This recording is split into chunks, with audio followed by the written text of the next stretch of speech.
অত্যাচার করতেছে ভাই। এখানে কতগুলা মানুষ আছে, এখানে কিন্তু এক এক জায়গায় 10 জায়গার 10 জন বা 20 জায়গার 20 জন। কেউ তো মনে করেন এখানে মিথ্যা কথা বলবে না। আমরা সবাই বলি আগে সরকারই ভালো ছিল, তখন আমরা ভালো ছিলাম, খায়া পয়রা ভালো ছিলাম।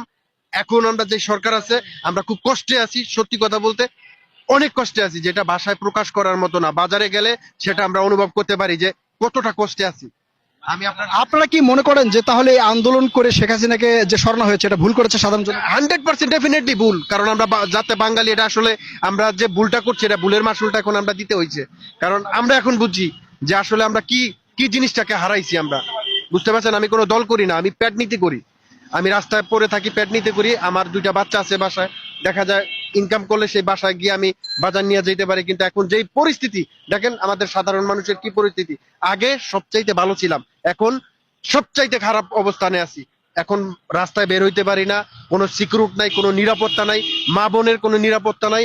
যেরকম ভাবে আপনি মনে করেন যে দূষিত হইতাছে, লুট হইতাছে, ছিনতাই হইতাছে, আমরা কোথাও কোথাও নিরাপদ নাই। আগে সাধারণ জনগণ নিরাপদে ছিল বলে আপনারা মনে করছেন? অবশ্যই নিরাপত্তা ছিল ভাই, এখন কোনো নিরাপত্তা নেই এখন ভাই।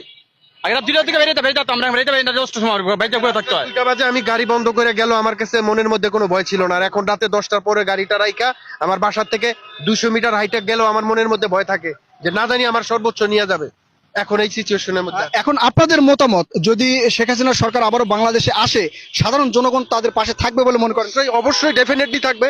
এখনো যদি ফেয়ার নির্বাচন হয়, আমি কোনো দল করি না। এখানের মধ্যে কতজন লোক আছে আপনি দেখেন, এর মধ্যে 100 যদি লোক থাকে 80% লোকই আপনার ভোট দিবে আওয়ামী লীগকে। আমি শিওর, কারণ আমি কোনো দল মত কিছু করি না। কারণ আগে ভালো ছিলাম, আমরা যেই সরকারে ভালো ছিলাম ওই সরকার আসলে আমরা ওই সরকারই ভোট দিব, এতে বাঁচি আর মরি। কেমন আছেন? নাই ভাই।